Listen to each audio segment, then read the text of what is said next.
오늘 국내 증시 개장 상황 주목해볼 산업 리포트까지 알아보겠습니다. 네, 그로스리서치의 한영희 수석연구원 모셨습니다. 어서 오세요. 안녕하십니까.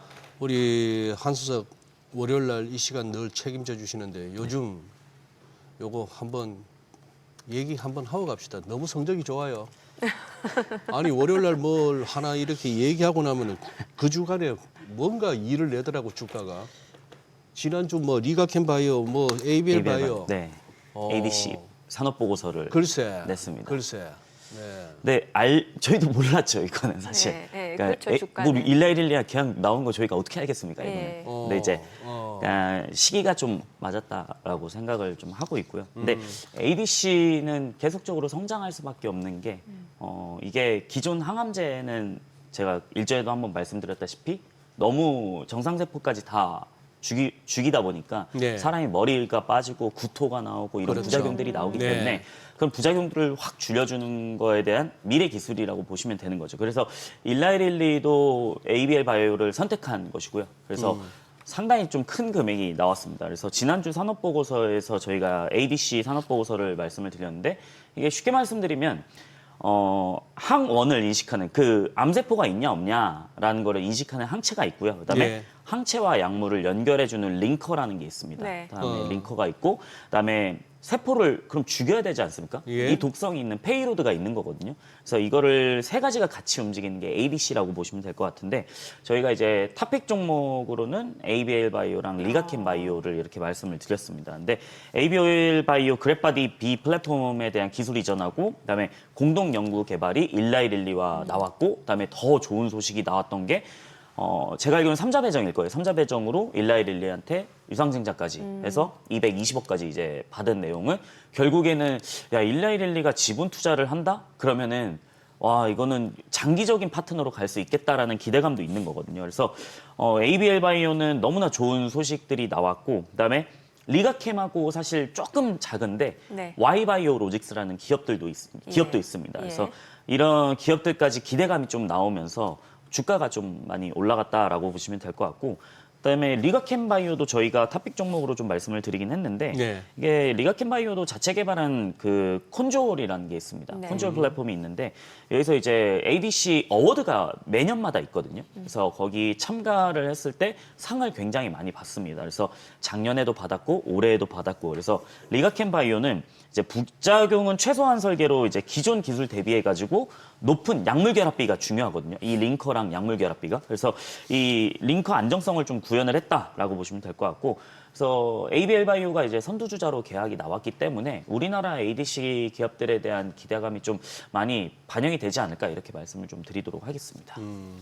아니 참 너무 겸손하게 얘기하시네. 보통 보면은 저 장사치들은 이런 거 한번 나오면은 뭐 해째라고 하죠. 해째, 네. 해째, 내가 캐째, 그거 하는데 아니 지난주만 해도 따블이에요.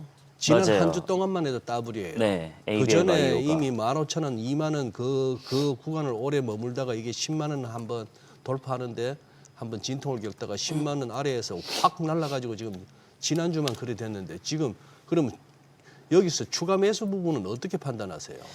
아, 참 어렵습니다. 글쎄. 그게. 네, 네, 어렵습니다. 이렇게까지 이 날아갈 주가, 줄이야. 네, 10만 원에서 지금 거의 70% 올라온 거면 네. 저희가 지난주 월요일에 발간을 했으니까 10만 원, 9만 9천 원에 까지 맞아요. 있었거든요. 예. 그러니까 종가 기준으로 10만 900원이었는데 그럼 지금 70%가 넘게 올라왔다는 거죠. 그래서 네. 사실 어렵습니다. 이 부분은 저희는 이제 보고서를 발간을 해서 이 기업이 이런 그 사업을 하고 있고 이런 걸 말씀드릴 수 있지만 사실 이게 어디까지 간다는 건 아무도 모르죠. 그러니까요. 네. 그래서 네. 조금은 양해 좀 부탁드리겠습니다. 알겠습니다. 예. 네. 자, 그럼 오늘 소개해 주실 탐방 기업은 어디예요? 네, 오늘은 저희가 네. 플리토라는 기업을 플리토. 좀 갔다 왔습니다. 네. 그래서 얼마 전에 계속 좋은 소식이 나오더라고요. 이게 AI 기반 언어 서비스인데, 그러니까 주로 사업이 뭐가 있냐면 데이터랑 솔루션 판매를 하는 거고, 데이터 판매가 있고, 그다음에 AI 솔루션이 있고, 그다음에 플랫폼 서비스가 있습니다. 각자 하는 사업이 뭐냐면 데이터 판매는 그거예요. 우리가 데이터를 DB를 이렇게 쫙 가지고 있으면 이거를 되게 좀 뭔가 정제해가지고 예. 그 대기업들한테 팔거나 아니면 뭐 AI 기업들한테 파는 겁니다. 그러면은 이게 데이터 양보다는 요즘에는 데이터 품질이 되게 중요하거든요. 그걸 예. 우리가 뭐 일반적으로 말하면 이제 라벨링이라고 하는데 예. 이 라벨링에 대한 데이터 품질이 굉장히 고도화돼 있다라고 보시면 될 것 같고요. 그다음에 이 데이터 판매는 결국에는 LLM 등이나 AI 모델을 개발하는 글로벌 빅테크사나 언어 데이터를 납품하는 수주형 방식으로 진행이 됩니다. 수주 받으면 우리가 드릴게요. 데이터 드릴게요. 이렇게 되는 거고 자체 플랫폼을 통해 가지고 이 데이터를 수집하고 가공합니다. 그다음에 이 가공을 하는 게 누구냐? 이 플랫폼을 사용하는 사용자들이거든요. 예. 그러니까 우리 일반인들도 이거를 데이터를 품질을 좀 정제할 수 있습니다. 그러면 플리토 쪽에서는 소량의 리워드를 줍니다. 그러니까 리워드를 주면은 그것에 대해서 좀 품질을 정제하고 그냥 부업식으로 하는 거죠. 네. 그게 있다라고 보시면 될 것 같고, 그다음에 두 번째는 AI 통번역 서비스. 이거는 뭐냐면 우리 이번에 APEC 2025에서 이게 사용이 됐습니다. 뭐냐면 그러니까 사실 뭐 어디 유튜브 라이브나 아니면 네. 어떤 방송을 했을 때 이게 AI 번역이 바로바로 되지 않습니까? 물론 요즘에는 그 통번역사분들 쓰시긴 하지만은 네. 행사장에서는 요즘 AI 서비스를 많이 씁니다. 네. 그래서 뭐가 있냐면 주요 솔루션이 라이브 트랜슬레이션이 있고 그다음에 챗 트랜슬레이션이 있고 이미지가 있습니다. 그래서 핵심 솔루션은 결국에는 이 라이브 트랜슬레이션을 통해 가지고 구글이나 AWS, 아마존이나 아니 메타 등에서 우리나라에서도 빅테크 행사 굉장히 많이 하거든요. 뭐 코엑스나 아니면은 뭐 부산 쪽에도 있죠. 그쪽에 행사장을 갔을 때 좀 이 통번역 서비스를 AI가 대신해준다라고 보시면 될 것 같고, 그다음에 플랫폼 서비스 같은 경우에 주로 이건 B2B 서비스입니다. 그래서 최근에 K컬처 콘텐츠가 확산됨에 따라서 그럼 다중언어를 지원해줘야 되지 않습니까? 네. 다중언어를 지원해줘야 되면은 이 번역을 좀 의뢰할 수밖에 없습니다. 그래서 이게 K컬처에서 뭐 어디 뭐 스페인어 아니면 뭐 영어도 그렇고 일본어 이런 것들을 번역해주는 서비스다라고 보시면 될 것 같은데 결국에는 왜 플리토가 최근에 되게 괜찮게 나오고 있는 이유들이 뭐냐면은 이게 AI 모델의 성능을 결정짓는 핵심 요인은 뭐냐면 옛날에는 우리 파라미터를 쫙 늘려가지고 하면은 뭐 1조 파라미터, 2조 파라미터, 뭐 3조 파라미터 이런 얘기들이 많이 나왔잖아요.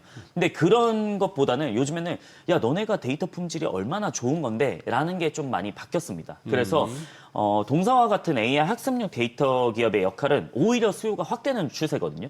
왜냐하면 사람이 이 라벨링을 하나하나씩 데이터 정제를 하다 보니까 좋은 품질의 데이터가 나올 수 있다라는 거죠. 그래서 연평균 성장률은 이제 시장에서는 이제 25% 정도 나온다라고 보시면 될 것 같고요. 그래서 플리토는 이제 흑자 전환을 할 것 같습니다. 원래 AI 기업들이 흑자 전환하기가 좀 많이 힘든데 어허. 이번 연도 3분기 기준으로 봤을 때 매출액이 118억에다가 영업이익 28억이고 3분기까지 누적 매출액이 258억 원입니다. 그러면은 YOY 성장률이 몇 퍼센트냐? 75% 성장을 하고 있습니다. 그리고 영업이익이 54억을 기록을 하고 있는데 이게 적자에서 흑자 전환을 하다 보면은 영업 레버리지 효과라는 게 있거든요. 그러면은 이제 고정 비용은 많이 들지만 변동비는 뭐 살짝만 주면 되는 거예요. 그러면은 영업 레버리지 효과를 통해 가지고 이익률이 계속적으로 올라갈 수 있는 가능성이 있다라는 거죠. 그렇기 때문에 저희가 이번에 플리토 같은 경우에는 조금 실적도 잘 나오고 그래서 AI 쪽에서는 좀 데이터 품질이 워낙 좋기 때문에 한번 소개를 드리고 싶었습니다. 네. 야, 이 종목도 팬데믹 때 텐베가 한번 했네요, 보니까. 네, 상장한 지는 좀 됐습니다. 2019년에 상장한 걸로 나오고. 네. 예. 근데 지금 저 비슷한 저 경쟁 구도를 갖출 만한 회사는 없나요? 비상장 쪽에서는 조금 있는데 비상장 아직까지는 플리토가 저도 행사 같은 걸 라이브로 많이 예, 보거든요. 예. 유튜브 행사. 근데 플리토 거를 많이 씁니다. 그래서 사실 채택되는 거 자체가 플리토 쪽이 워낙 좀 시장을 좀 잠식하고는 있다라고 보시면 될 것 같습니다. 저도 실제로 좀 사용을 하려고 했었어요. 예전에 저희 회사랑 이제 캐나다 쪽에 헤지펀드랑 좀 한번 같이 영상을 찍은 적이 있었거든요. 네. 이제 저희 보고서가 캐나다 쪽에 한번 좀 유통이 한번 됐었나 봐요. 그래가지고 이제 그래도 이거를 주기적으로 좀 방송을 하려면 AI가 하는 게 훨씬 낫잖아요. 단순 업무다 보니까. 예, 예. 그걸 쓰려고 했었는데 플리토 쪽을 한번 그때도 생각이 나더라고요. 그래서 아마 시장 잠식은 플리토가 잘 하지 않을까 이런 생각을 갖고 있습니다. 오늘 소개해 주실 산업 보고서 네. 어떤 내용이에요? 오늘 좀 어려운 거 가져오긴 했는데 매번 좀 어렵긴 한데. 네.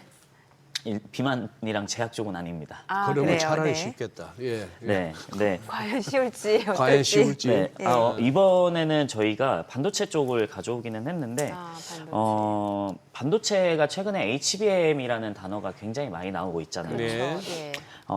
HBM 같은 경우는 초고대역폭 메모리를 말하는 거잖아요. 네. 그러면 이게 GPU랑 AI 칩 이렇게 PCB 기판을 보시면 이 GPU 옆에다가 한 뭐 4개, 8개 뭐 이렇게 붙이는 까만색이 있습니다. 반도체 칩이 있는데 그게 이제 HBM인데 이거를 GPU나 AI 칩 바로 옆에다가 붙이거든요. 예. 그래서 연산을 할 수 있게 붙이고 이거를 적층을 합니다. 3D TSV 공정을 통해 가지고 쭉 아파트처럼 쭉쭉쭉쭉쭉 이렇게 쌓는 거죠.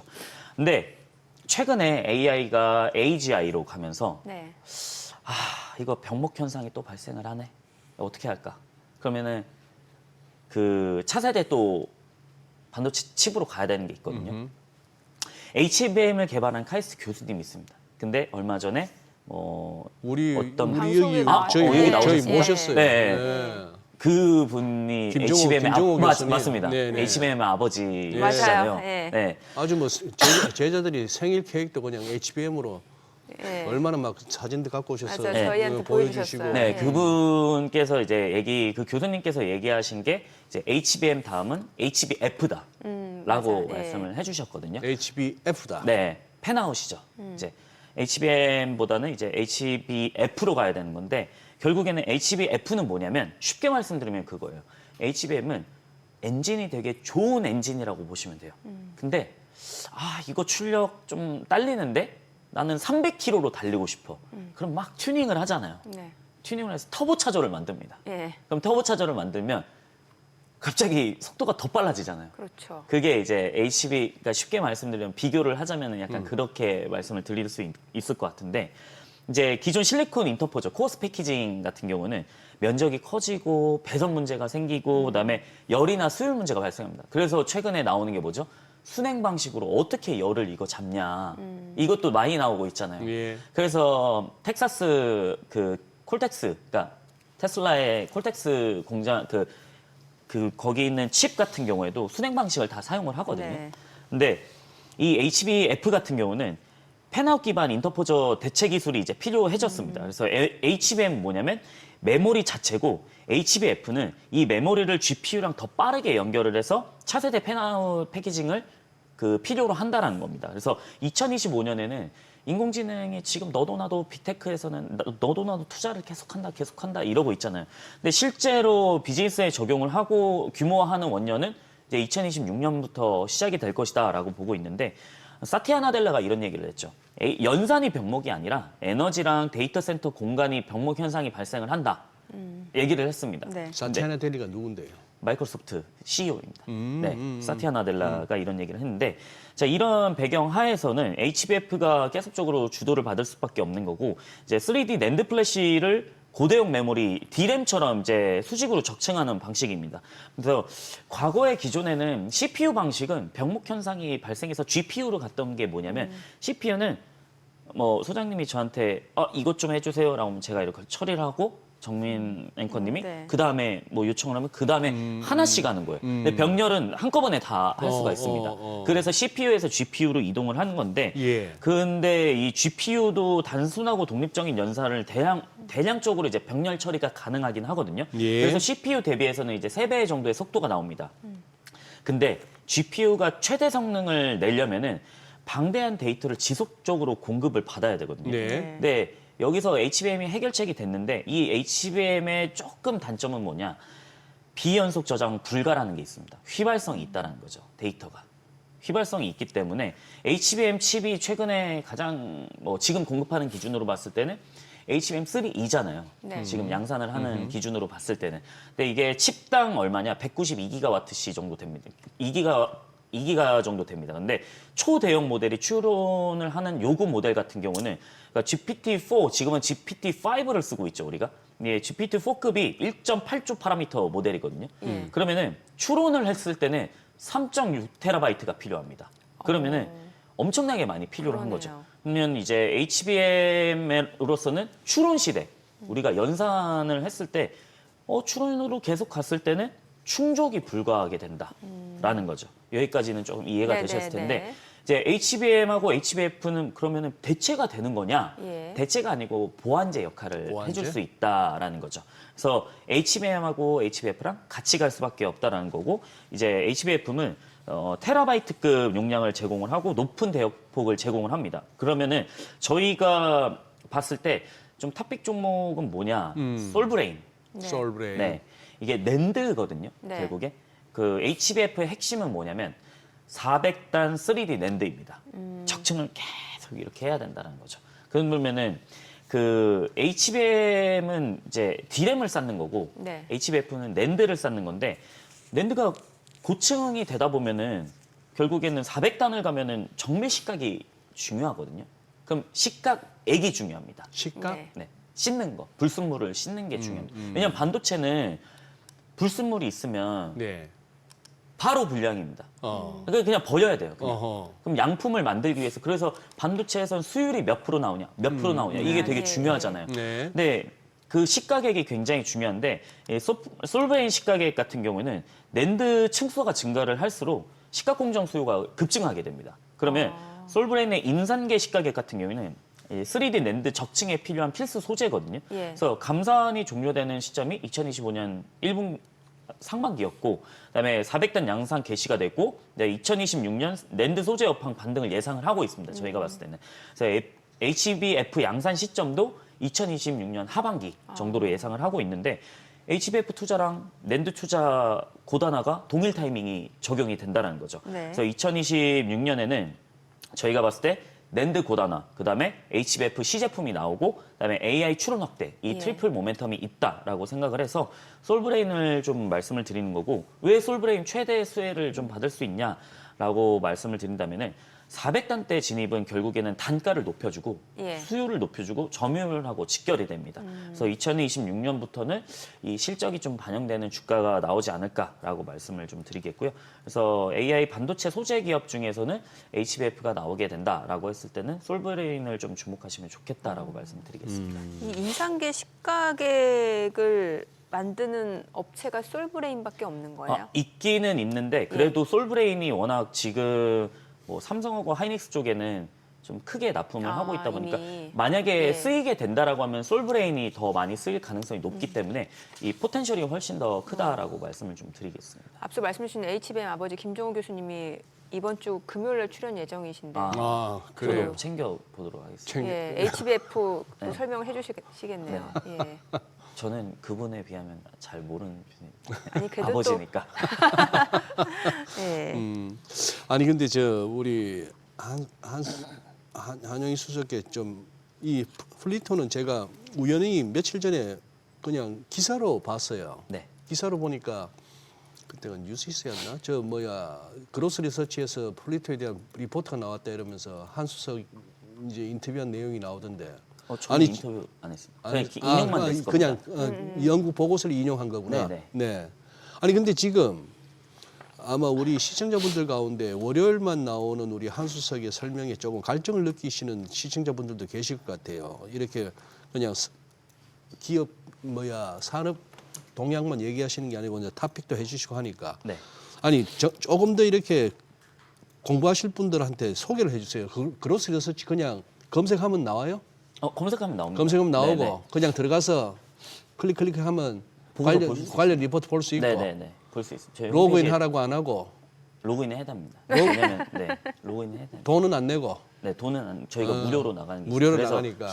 기사들도 이렇게 나가거든요. 저희 그러니까 거기는. 네. 그냥 로그인만 하면 되죠. 뭐 깔고 이런 거 없죠. 없습니다. 오케이. 아니면 실시간으로 받아보려면 또 텔레그램에서도 네, 저 요즘에는 텔레그램을 여의도에는 많이 쓰다 예. 보니까 텔레그램으로. 네, 그게 인원 한정이 없거든요. 그래서 예. 저희 구독자분들이 좀 많으시다 보니까 뭐 항상 좀 좋아해 주시더라고요. 그래서 항상 감사한 마음을 느끼면서 어제도 이제 연구원하고 한 이거 산업보고서 쓰는 게 한 11시 반, 12시까지 이제 진행을 했었던 부분들이 있었거든요. 그래서 열심히는 하고 있습니다. 아니 예 너무 뭐 한수석이나 그로스 리서치를 띄우는 거 아니냐 하실 수도 있겠지만 사자 냄새가 나면 저 안 이럽니다. 그리고 저는 우리 한수석은 맞아요. 진정성이 있잖아요. 네, 예. 공부를 열심히 하려고 노력을 많이 합니다. 예. 왜냐하면 일전에 뭐 말씀드렸던 이제 뭐 G2G 바이오나 다 좋았지만은 네. 사실 저희가 시장이 안 좋을 때는 이길 수가 없거든요. 맞아요. 장 안 좋을 때. 손실날 때도 있고 그렇습니다. 뭐 보고서 네. 발간하고 나서 이렇게 쭉 떨어질 때도 있거든요. 그래서 그런 부분들보다는 이제 기업의 본질을 좀 보자라는 취지로 이런 보고서를 만들다 보니까 네. 저희가 뭐 보고서에 뭐 차트나 이런 얘기가 아예 없습니다. 아하. 그냥 기업의 본질에 대한 사업 내용만 담는 거지. 그래서 이걸 공부하면 사실 이 기업을 공부하면 또 경쟁사 공부하고 이 산업이 어떻게 돌아가는지 다 공부할 수가 있거든요. 그렇죠. 그러면은 이게 인사이트가 생기면 내가 여기에 투자를 해볼까? 그리고 또 내가 과감하게 투자를 할 때는 공부를 많이 해야 되거든요. 예. 저도 테슬라 많이 공부했다시피 예. 과감하게 투자를 하면은 그 수익률이 조금 시장보다 더 나올 수는 있잖아요. 사실. 저는 이제 국장은 못하긴 하는데 이제 해외 증시는 하고 있다 보니까 그렇게 봤을 때는 사실 너무 공부를 했을 때는 이게 나중에는 좀 돌아오죠. 근데 지금은 보이진 않지만 나중에는 다 돌아올 수 있는 가능성이 있습니다. 네. 그래요. 네. 오늘 내용 잘 들었습니다. 네, 고맙습니다. 고맙습니다.